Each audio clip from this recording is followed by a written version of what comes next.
Girl, stop playing. Yeah.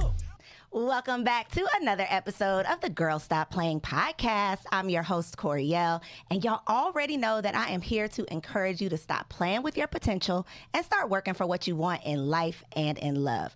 I truly, truly believe that you can make the money and you can get the honey. You can have it all if you are willing to work for it. And today, joining us in the studio is someone who is really working for it. She is proof that you really can have it all. Welcome, Sonya Richards-Ross. Thank you, Koereyelle. I'm so excited to be here. Listen, this is going to be such a good conversation. Sure. I'm so honored to meet you. Thank you.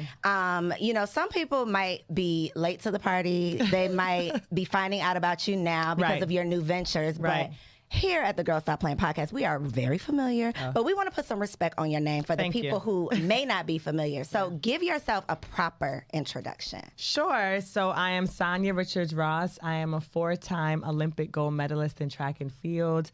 I am a wife. I'm a mother, an entrepreneur.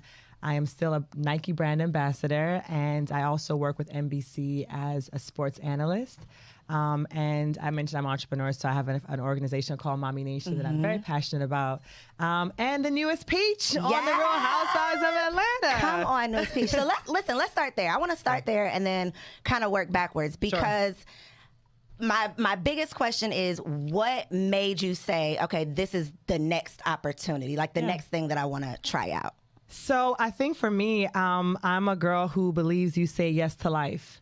And so when the opportunity first presented itself, I was like, oh my gosh, like I had done reality TV before. I did my own family show, and I always said, you know, for the right, like I really enjoyed the experience, and I would leave the door open. Okay. So if the opportunity came back around. Never did I ever think it was going to be on the Real Housewives of Atlanta for many reasons. One, I did not live in Atlanta.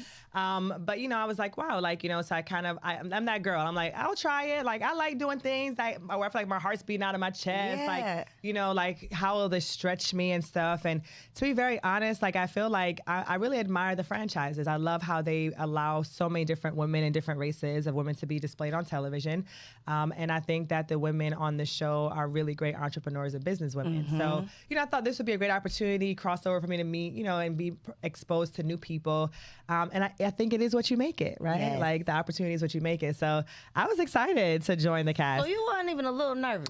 Oh, You were a little absolutely. nervous. So, okay, so absolutely. tell me about that. What were Yeah. you nervous about? I mean, I definitely had some reservations. One, I think that, you know, I think obviously the show is, you know, sometimes seen in a positive light, sometimes seen in a negative light. So I definitely am aware of that. I know that people say there's a relationship curse on reality TV.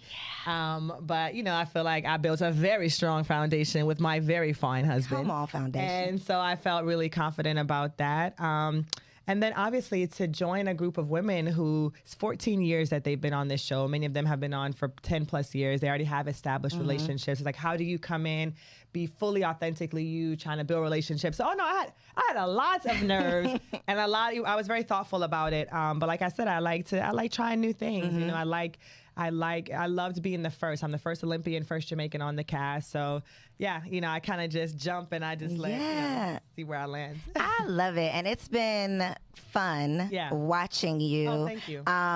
Anybody that you were like surprised by their personality versus like your perception of what you thought they would be? That's a great question. No one's asked me that yet. I actually was. So obviously I had watched the show for years and knew many of the ladies. One of the things I remember, Claudia Jordan, who's one of my girlfriends who did Housewives in the past, I talked to her and she said, the main advice I'd give you is one, be yourself. Do not try to force a moment and forget everything you think you know about the ladies. Just go in and really get to know them. So I think I was most pleasantly surprised initially by Kenya. Because I thought that she was gonna be like, you know, but she's not. She definitely has a very sweet side. I like to call her my little sour patch, you know, because she can be sweet and sour. But definitely, I would say Kenya was probably the person who I was most surprised that she actually was really warm to me in the beginning, and we have our little moments. But you know, for the most part, she's a great girl. And sometimes I feel like, you know, they be trying the new girl to kind of see like testing you out, but I know you're going to hold your own. I already know you're going to hold your own. I do appreciate, though, your transparency. So we're going to get into the mommy talk. Sure. We're going to get into the wife talk. But I don't know if it was episode 1 or episode 2, but one of the first episodes, you were talking about the strain that having your child put on your relationship. We got to get into it because Yeah. I don't think people talk about it enough. Agreed. So when you go through it, you're like, what the heck? Like, this is not what it's supposed to be. Exactly. This is supposed to be the biggest blessing, right? Exactly. My blessing shouldn't feel like a burden. Right. So I want you to share for people who need to go back and watch it. But for people who haven't seen it, can you just talk about what that was like? Yeah. How it ended up like putting a wedge or causing some challenges in your relationship? Yeah, another great question. So my husband and I had been together for 14 years before we had a kid. 14 years of establishing our relationship, working together as a twosome, as two people. And we had, I know it's crazy to say, but we had like a fairy tale relationship. It was like we were on honeymoon for like 14 years, And so both of us obviously wanted to have a kid. This was completely planned. We were completely prepared. I felt like I was prepared emotionally, spiritually, all the things. We added on to our home, like physically prepared for this. But when I tell you that it was like a tornado landed in our marriage, and like you said, most people don't tell you that. Like you feel like, oh, it's going to be just amazing. We're going to be the best parents. And and Ross and I really struggled. The first year of us being parents was not easy. I think what made our relationship, but I know what makes our relationship so special is the way we communicate. And we just weren't able to communicate what we needed from each other in an effective way. Right. And I think what happens, what I have learned from my experience is that everything else is like cool, but when you're talking about someone as a parent, it's like no matter what you say, all they hear is I'm a bad dad, I'm a bad mom, and it's a hard taking thing. it personal. Yes. Yeah. So for the first time, we really struggled because what I thought he would be as a father or what I thought he'd be as a partner for me, he wasn't doing that, and I think there was some, he probably felt the same way, and he kept saying we're gonna be in the trenches together, and I was like, where you at, bro? Where are you at? I feel like I'm in this trench by myself. And I had wanted to get a full-time nanny. He didn't want that. So there's a lot of things that we were having to navigate through. Also, on top of that, we had just retired. And we didn't think about what that also meant to us as just human beings in our relationship. It's really tough to transition out of doing something that you've done for 20 plus years and now it's just gone. There's a state of depression and a feeling of, like, who am I? Like all of these things. So this was all happening all at the same time. So it put a big, big, big strain on our marriage. It was the toughest part in our relationship for sure. And you'll see me navigating through the show, like really like, do I want to go through this again? Are we better equipped this time? And we have some really tough conversation, a lot of tears, but it's a real thing for us, as we're trying to figure out like, what do we do now? I can't lie, Sonya. Seeing y'all have that conversation, I was like, this is big for both of y'all because for you to tell your truth and that, like you said, you're going to take it personal. Like you trying to make me look like I was a bad dad. That could be a thought, but your transparency is what causes transformation for other people who are looking at this and are like, well, damn, it wasn't just me. Okay, baby, let's figure this out because it's not just us. Like this is the experience. So can you pinpoint like what your resolution was in that? Like, was it you figuring out how to communicate? Because I think a big part of it, girl, she trying to clean up the set. Girl, go on and clean it up now. Go on and clean it up. I'm messing up your set. No, you okay.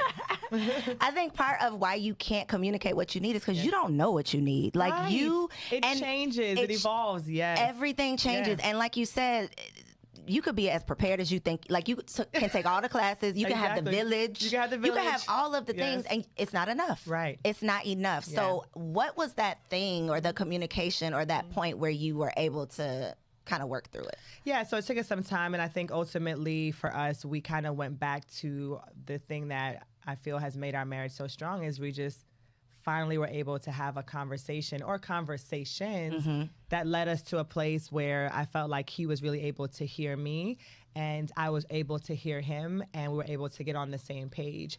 And so I think it was about that real raw conversation. Like, I remember, like a lot of tears, a lot of emotions, and me making it clear to him, like, this is like, I think you're the perfect father for Deuce. There's no doubt about that. What I'm asking you for is to continue being the best partner for me, right? And the things that I'm telling you I need, although they seem trivial to you and they seem like, oh, like, I might be saying, hey, like, I want you to stay up with me at nights. Like when I'm up, like I know you're not breastfeeding him. I know you're not nursing him, but it's just nice to look over and you're up. And exactly. I don't want you to be like, so I can't find you, right? Like I didn't want this journey to feel like I was a single parent. I want to feel like we're in this together. And although what Deuce needs right now is more from me, I need you. Yep. And so, it's just having those tough conversations and like until he was like, okay, like you're not saying that I'm not a great father, because I never, my husband is, and even now, like, girl, he is the best dad. He's an amazing father, but it was what I needed, not what Deuce needed at that time. So yeah, I think it was just for us breaking it down,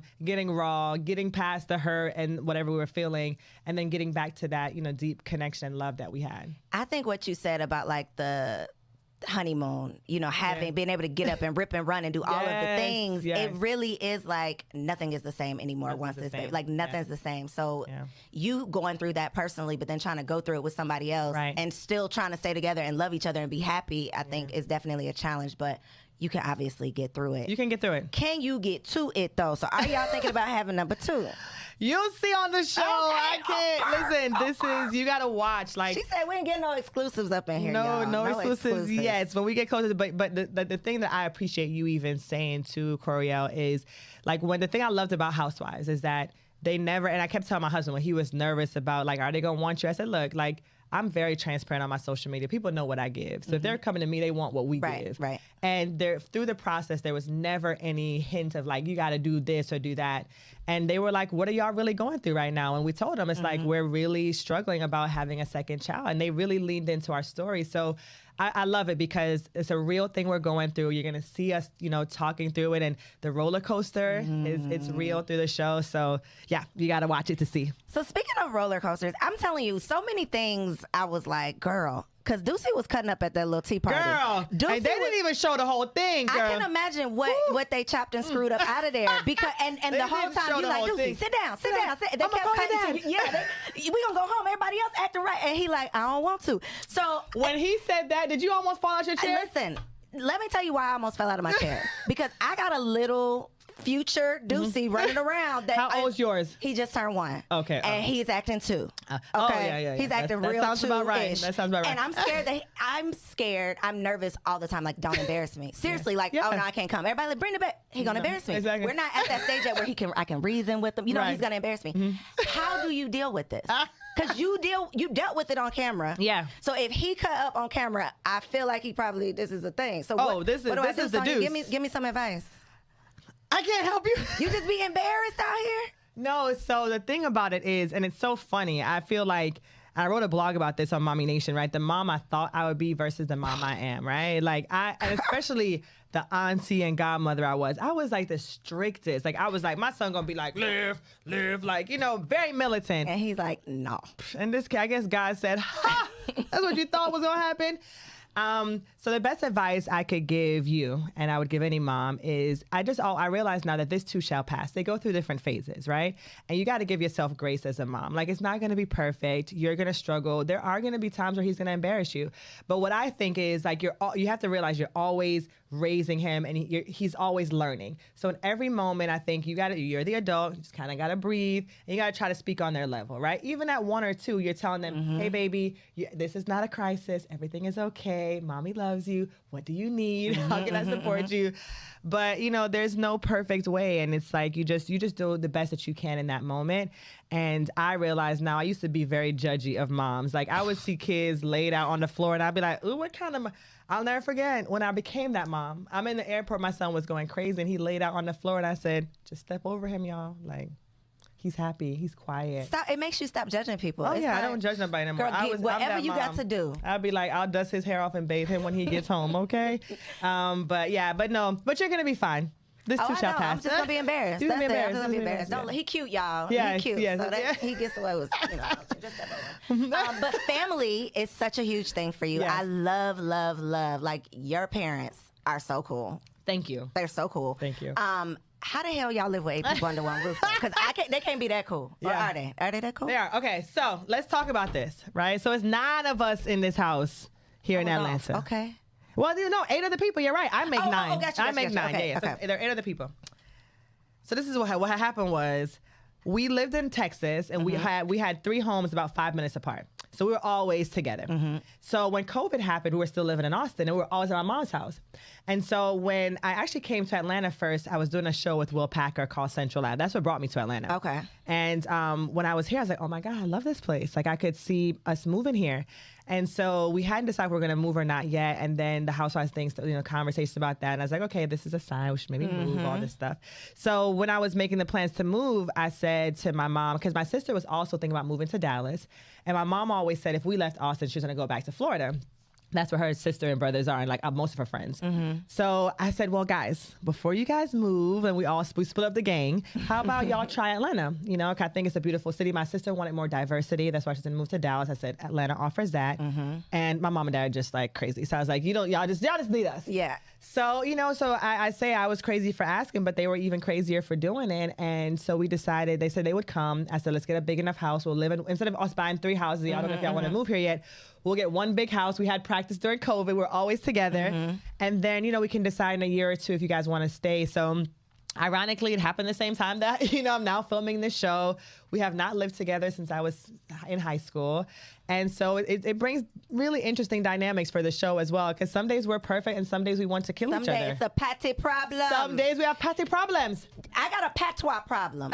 Do we have time, Sonya? Come on. Give me a lesson, y'all. You need some lessons in patois. All right, so let's okay. We don't have enough time, number one, for me to get you completely right. It's the me's and the fees I don't understand. The me's and the fee. Me, not me, me. I gotta tell you something, so it's me. It's like me. It's never me. It's always me.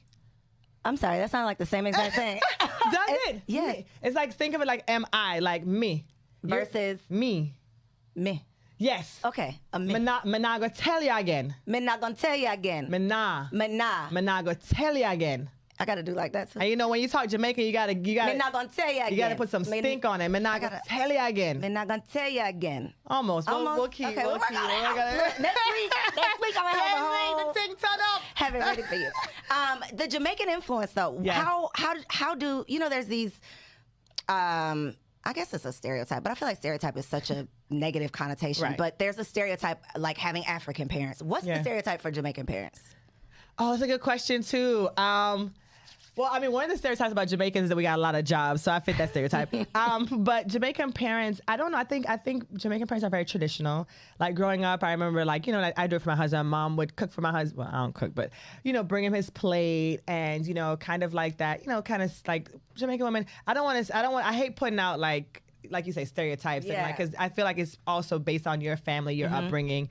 But I think Jamaican women are, more, submissive. Like my grandmother, I remember my grandfather worked, and she had 6 kids. She of course, she worked too, but I don't know if there's anything that I would say as a culture. I think what Jamaican culture is rich in is obviously, great food, great music, great vibes. Like, that's what we're really known for.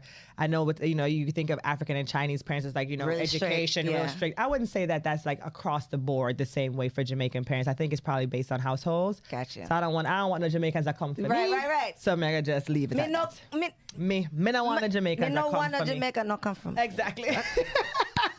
By the end of this show, by the end of the show, you're gonna be full Jamaican. So I'm gonna be full Jamaican. Y'all heard that? Jamaican. Yes. You hyphenated your last name. Yes. Did Ross have a problem with that, or was it even a conversation? You asking? I done did 755,000 interviews, and you done asked me 2 or 3 questions I ain't never had. Like that's another good one. You trying to get me in trouble here, but yes. Ross did have a problem with that. I wasn't expecting that. Yeah, he did. He was not happy. He was like, no, like you get married, you lose your last name. And all of my family has. Like my mom is Richards, like nobody else has. And, I was still competing at the time when I got married. And I'm like, babe, like everybody knows me as Sanya Richards. Like it would be crazy in my mind to just lose my last name. Like I've built a huge reputation in the sport with my last name. And yeah, it was one of those things that a lot of communication, a lot of great sex. That's the key, huh? That's the key. And he came around, I think ultimately I kept saying to him, I'm like, it doesn't matter about our last name. It's all about our love. Like I could point to a lot of people who changed their last name and they're still not married. They're not as committed as I am to you. And I think, ultimately he agreed, he was like, I believe that you have established a lot with your name. And if you want to keep it, then, he wasn't thrilled, but he was okay with it. We made it work. So you mentioned not cooking. My husband is tuned in, baby. You heard that, right? How do you get away with this? What are you doing? What are you doing? You move your mama in and she cook. No. That's the key. That's the key. No, I would rather cook. We will figure that. Move your mama in. That's funny. Okay. Girl. No, that's not the key. We ain't like y'all. Y'all, no. My mama can't come. She can't come. She don't watch the show, so she'll never know I said that. Yeah. She need to tune in. My mama's watching. But so I always say I was like, when my mom was in the kitchen cooking, I was running. So I didn't really get, Okay. I didn't get as much as I should have in the kitchen. And I'm really hit or miss when it comes, like sometimes it'd be like popping. Other days it's like he just eating to survive. So my mom is a great cook and she's happy to come in and cook for us. But I mean, my sister says this all the time. I have a great husband. I really do. Like he doesn't have like all of these expectations, like he's not overly traditional. I mean, obviously he would like for me to be the lead parent and, do certain things, but like not lead parent, but like be the kind of mom, all that stuff. But he lets me be me. He knows cooking is not my ministry. And so I make sure we have food. Right, we gonna eat. We gonna eat, whether it's I buy food or I cook once or twice a week or we order out or my mom cooks. We gonna eat. But yeah, it's just not, God didn't wire me like that. Like that, yeah. And you got wired very well. So Thank your you. wires are working. Thank you. When it comes though to like the transitions that you've been through in your relationship, because to be together with someone for that long, think about like you yourself has changed and evolved so much. Oh yes. How have you been able, and you mentioned you built that solid foundation. Yeah. What did it take to build that? Because how have you been able to evolve and not outgrow one another? Such good stuff. I mean, I think the main thing in relationships, people say that you have to be evenly yoked.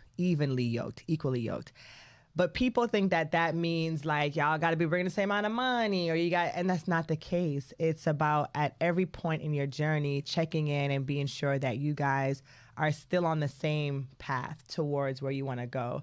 And so for me and my husband, that's looked like different things at different times.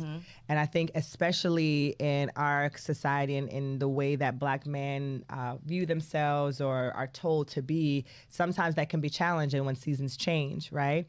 But I think what makes my husband so amazing is that we are a team. We are a team. And sometimes he LeBron, sometimes I'm Steph Curry. And he gonna pass me the ball when he needs to, and I'm gonna pass him the ball when he needs to. And so I think that's the most important thing. My husband is always like, we're a team, So if you're up front right now, like I'm willing to, take care of Deuce and do whatever, and vice versa. When my husband is doing his thing, I don't mind playing in the back. And so I think that for us, it's always been about like, like I support him in everything that he's doing.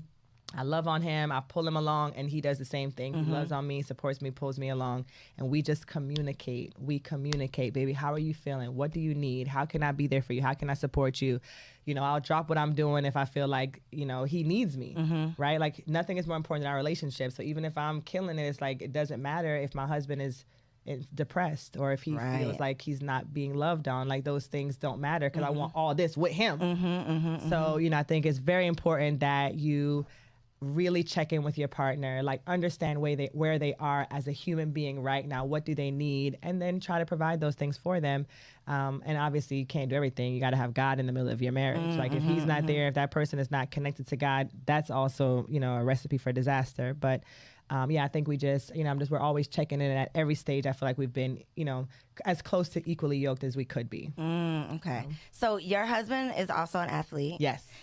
When he retired, was that a tough transition? I mean, because we've all heard like that is a struggle, coming out. Right. So I'm sure it was a struggle for him just to deal with personally. But did it put a strain on your relationship at all? Yeah, it absolutely did. Absolutely did. My husband retired the year before I retired. He retired in 2015. I think for me, when I retired in 2016, obviously I had just seen him go through it. But prior to that, I kind of, my dad had always told me when I was a kid, never to be one-dimensional. He was like, I don't care how fast you are, like you got to get a 4.0 GPA. Like I maintained a 4.0 GPA in high school, 3.5 in college. I ain't finished, but anyway. You maintain that. Exactly. And I always kind of saw myself as more than an athlete. And my husband didn't have the same foundation, right? Like his dad wasn't in his life. He had a stepfather. And so I feel like for him, he was so focused on football for so long that when he lost that, he lost a piece of himself. And no matter what you try to do for somebody, that's their journey to be on. And so, and I think I was also very fortunate because when I retired from sports, I immediately started working with NBC. So I was still a part of my sport in this new, unique way. When Ross ended his career, and also too, track and field is kind of on you, right? Like I retired because I wanted to. My husband still had more years in him, but he had a tough injury. He had a hamstring injury first, and he tore his Achilles. And even though he felt like he had more to give, it's not on him. Right. The team got to want you. And so there's also that, right? There's also dealing with that. I don't want to say rejection, but the feeling of rejection. Exactly. Yeah. So it was a different experience for him. And it's looking back now, he didn't notice it. I knew he was in depression. It's hard to tell the person you love the most, like that you see that on them. But it wasn't until about 2 or 3 years later when he kind of started to come out of it that he was like, damn, like I was really in a low place, you know? And my husband has the best laugh and he's like always this joyous person. And that was kind of, that wasn't his day to day. And so yeah, it was very tough. It was very tough. But I think because I was going through it too now on the same level, I was able to support him and love on him. And, he started a chauffeur service in Austin. And I think that helped him a lot because he started building this team again. And it was very successful. It's, thank God, rebounded again now since COVID. But, he was able to pour himself into that. But it definitely wasn't the same as playing the NFL, being on the field, being in New York. Like that's a whole different life. I just thought of something. So you mentioned COVID. Yeah. Everybody was affected by COVID. Yeah. I never thought about the way the athletes were affected by COVID. Because if no sports are going on, obviously, well, I don't know if y'all are still getting paid, but how did COVID affect your household, I'll say? Because the chauffeur business, ain't nobody going nowhere. Outside is closed. Nobody needs a chauffeur. So how were y'all able to survive that? And did that cause any turmoil? I wouldn't say COVID necessarily caused us turmoil, but we definitely have to adjust a lot. My husband, obviously, when you play in the NFL, he's played for 9 seasons. He's fine, right? And then there's also still monies that come in from that. The chauffeur service was hit dramatically. And, for us, we weren't sure, like, do we hang on to this business? Because obviously we were in the black, he was making great money. Then you're like, okay, you keep sizing down. Obviously, none of us knew when this thing was going to end, what to do. And so, at one point we started to be in the red, like we're paying people to stay on board and there's no money coming in. And so I remember talking to him about it and I was like, baby, I think if we can hold on just long enough, I think that there are going to be a bunch of businesses that do go out of business and you'll be one of be alive. Right. Yeah. So thank God we held on and it has completely rebounded again and he's doing very, very well. For me, I was very fortunate. So I wasn't competing anymore when COVID happened. I was working with NBC and doing a lot, I work with Nike. My Nike's an incredible partner. They weren't going anywhere. They stayed on board. And a lot of the things that I was doing just kind of went virtual. I do speaking engagements, so I'm doing stuff for brands. So it didn't hit me as much. I definitely didn't make as much money as I was making in previous years, but I was still able to really kind of flex with the times and stay. So it definitely didn't impact our marriage. Like we were cool. It was obviously we had to figure out what we're going to do with Deuce and all that kind of stuff like everybody else in the world. But no, I wouldn't say it had a huge impact on us, on our relationship. Got you. Okay. I want to talk about Mommy Nation. Yes. Because again, so many important conversations around becoming a mother that I think we're just not having. I mean, I learned so much being pregnant that I was like, how come nobody told me this? Right. Like, why did I have to wait until I was literally pregnant? And I'm like, it ain't no turning back now. I didn't find out all this stuff. Maybe that's why y'all didn't tell me until it was too late. Exactly. But no, we're going to tell y'all. We're going to tell the people because it's... I feel like if y'all knew, that's how you end teen pregnancy. Like, just tell people the real. Tell people the truth. Tell the real. Tell the real. So tell me the motivation behind Mommy Nation. So Mommy Nation was founded and birthed out of the exact same thing you're talking about. I was pregnant. I was excited about being pregnant, and then, became a mom. And my sister had become a mom 6 months before me. And obviously, my mom's a mom. And I felt like I had this great village around me. However, I was still going through things that I felt like none of them were feeling the same way I was feeling. And I felt like when I was an athlete and when I was at my best, when I was able to stand on top of the podium, it was because I had people around me who poured into me, who loved on me. I had this community. And so I was like, where is the tribe? Like, where is the village? Do I call them? Like, are they on the internet? Like, where are they at? And I looked out into the zeitgeist and there wasn't anything that I thought was perfect for me, like as a Black mom. And, going through all these things, I said I wanted to create this community for Black moms specifically to feel supported, seen, loved, and heard. So that's how Mommy Nation was founded. I started with 25 mom bloggers who just shared their experiences online. And very quickly, one of my best friends that I've actually formed out of Mommy Nation, Michael, and I now co-own the company. And our goal is to create the largest resource for Black moms through our blog platform. We do really dope challenges. We go on trips and just really supporting Black moms in a way that I feel like no other platform does. And it was kind of perfect because it kind of happened right before the social injustice issues, all those things. And I was even more acutely aware of, like, we're having a unique experience as Black moms. Very. Like, I don't want to have to be in a space where I got to explain to you why I'm afraid for my son to be in this situation, or why I feel the way I do when I watch the news, or why I got to figure out how I'm gonna do my hair for an interview. Like, we know all of that. Like, we're gonna get past that and talk about these issues. So yeah, it's just kind of my passion project. It's the joy of my life to be able to connect moms and support them. We did an event the other day here in Atlanta, one of our first in-person events with the Ansley School, which is a school that specifically provides a private school education to homeless kids. And it's incredible. Wow. If you're in Atlanta, you know somebody who needs this resource. It's called the Ansley School.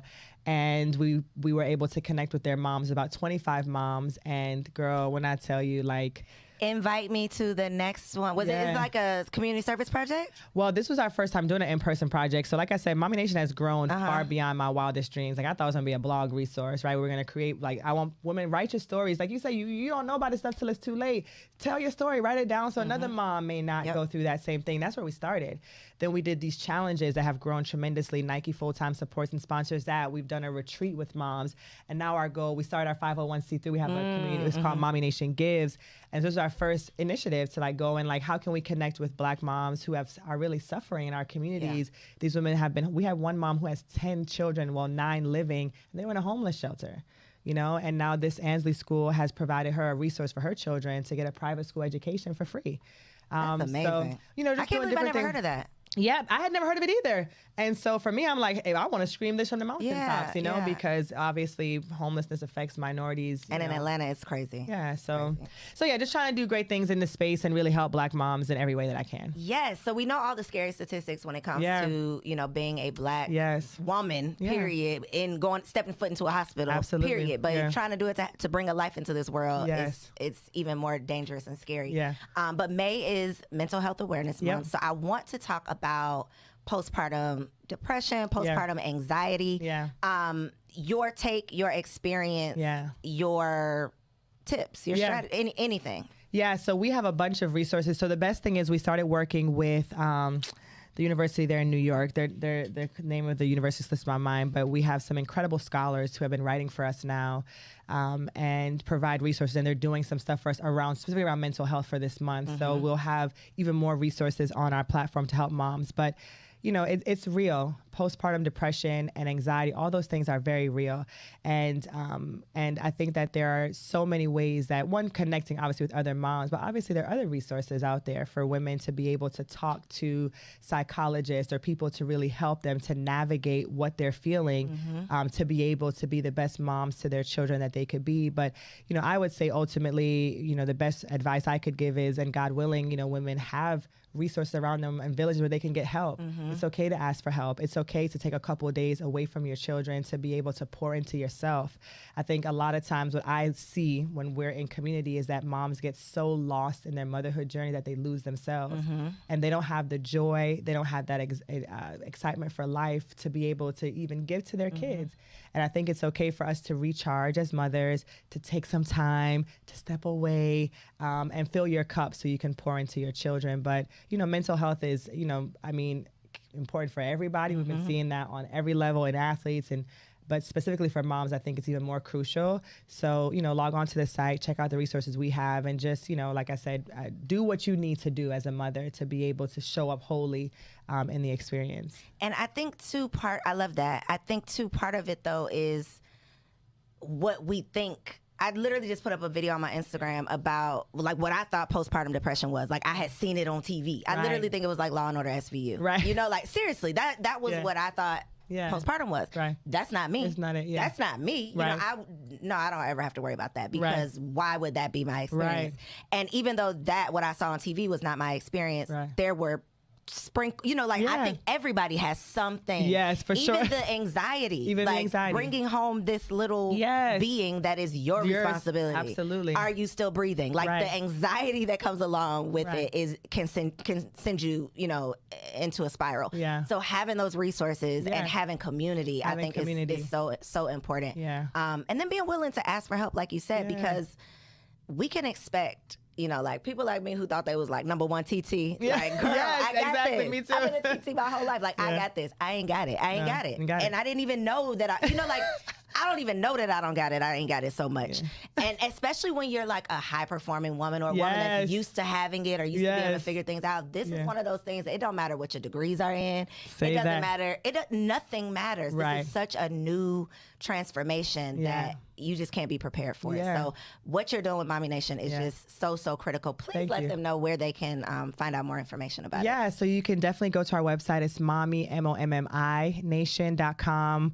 Our Instagram, we're strong, 41,000 women follow us. It's up on the screen. You guys can check it out there, or Mommy Nation on Instagram. And just stay connected with us. We also have a Facebook group. We also just launched our Mombassador program. And this is a $14.99 a month subscription where you get more connected deeply with our community. So you're the first to know what we have going on. We have monthly meetups.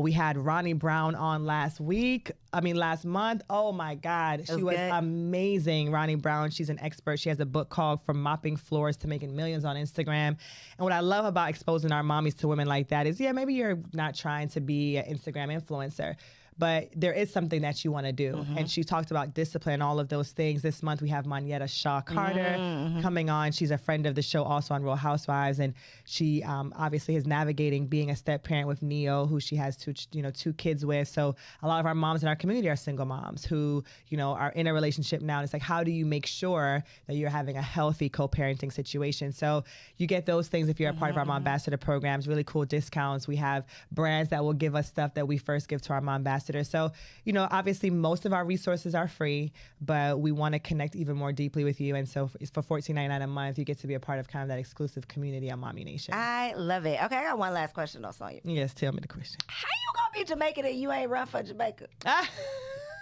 I just want to know.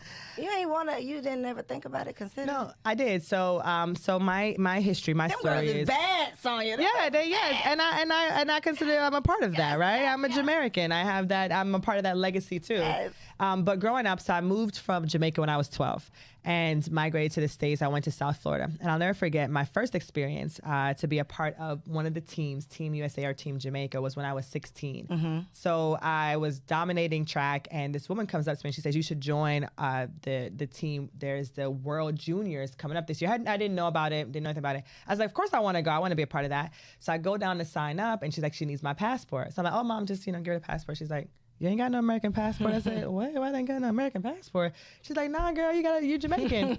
So of course I knew I'm Jamaican, but I was like, no, I want to be on the, because I've been in the U.S. now for 4 years, 12 to 16. Like all of my friends are American. I don't remember. Tell me. Yeah, so I'm like, I want to be on a team with them. So ironically, when I made my choice to run for Team USA, it wasn't even about and then the backlash, Lord. I was like, oh my God. But by this time, of course, I'm a part of Team USA. I love my teammates. I love, all of the access I had in America. Like, obviously, I'm living here permanently, working with the coaches here. So I felt like, like I was benefiting from the American resources. And I felt like it was, my duty to kind of give back to the country. So I didn't realize it was going to cause so much drama at the time. I was only 16 when it happened at first. But I still felt like it was the best decision for me. And I have used every opportunity and every resource that I can to give back to Jamaica. I started a foundation there in 2007.